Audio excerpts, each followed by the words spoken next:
motion and the amendment. I call the Minister of the Environment, Mr. Sammy Wilson. Mr. Wilson. Thank you, Mr. Deputy Speaker. Can I say that it is good once again to have the kind of intellectual debate that we have on these issues in this House today. Can I assure the member from, I think it's South Down or Newry or Armagh, wherever it is, I do not feel in any way embattled today, nor have I ever felt embattled on this issue. And I'll tell you one thing, I will never feel under any pressure from the toy soldiers of the new force or the new farce that sit in this particular corner of the House. Furthermore, I just want to make something clear on this issue. I know that we're going to have the petition sent this afternoon, but since I have raised this issue, my department has received nearly 400 pieces of communication. That is, people who simply took the time to sit down and write letters, not stick their name on the bottom of a petition. Of those, 80% have supported my stance on this. UTV carried out a poll, over 300 or 3,000 people responded to it, over 80% supported my stance. And in my own constituency office, I think I've received to date about 900 odd letters about it, 85% would be in support. So I don't feel in any way embattled about it. I think that this is an issue which required and does require debate, and I'm glad that I've been able to stimulate debate. Secondly, this has been a debate of contradiction.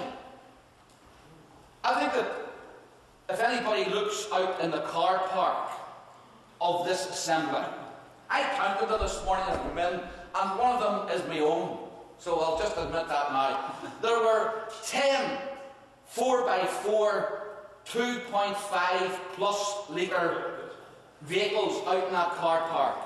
Most of the cars are over 2 litres, and probably they belong to members who are sitting here around these benches, lecturing us about acting on, yes, including my own party, lecturing us on CO2 emissions. Is it any wonder that the public gets sick and tired of being lectured about the restrictions which they have to bear, whilst that doesn't apply? And of course, the member from South Down in the intervention from the member from Lagan Valley, I think, highlighted that very well. Of course, the other contradiction is this, and I hope that I have an opportunity sometime during the debate to quote, that we actually have members who all of the actions which are taken to act on CO2, then they go out and protest and complain about the impact of those on their constituents. And I'll quote some of those later on.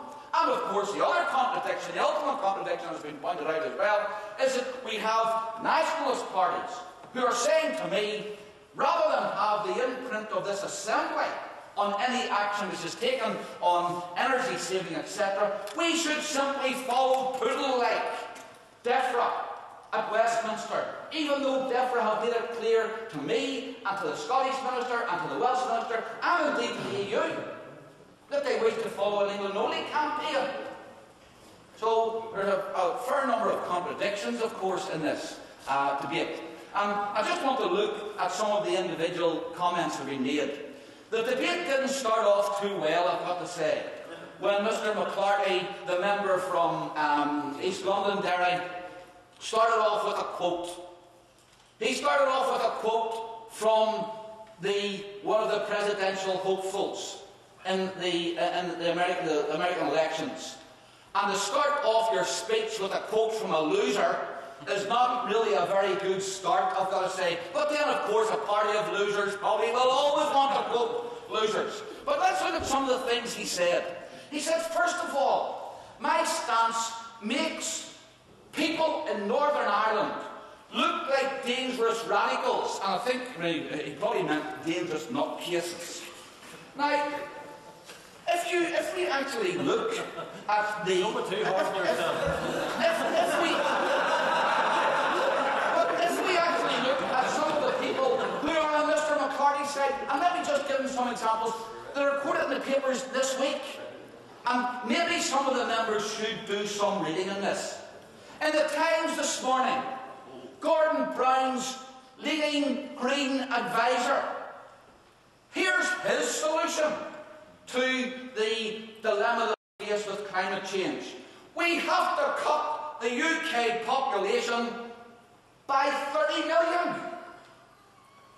A nutcase. Now, I know that this party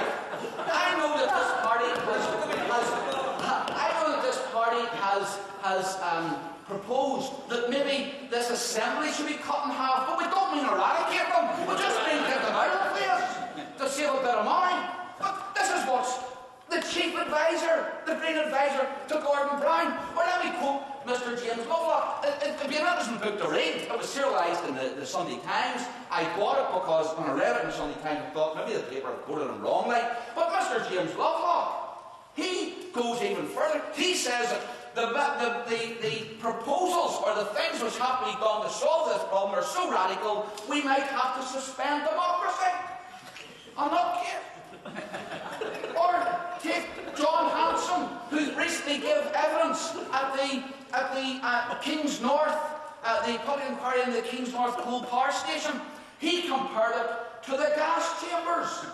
And the trains which brought the coal, he compared to cattle trucks, bringing people to the gas chambers at Auschwitz. That's the kind of nonsense that you're getting from some of the people who are allied to Mr. McCarthy.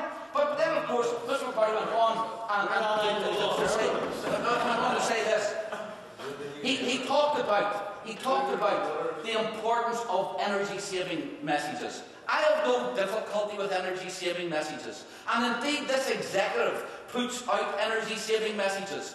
My department is not actually responsible for that. The Department of Social Development is responsible for it. And maybe the members of the SDLP could take this up with their minister. Because the Energy Saving Trust deliberately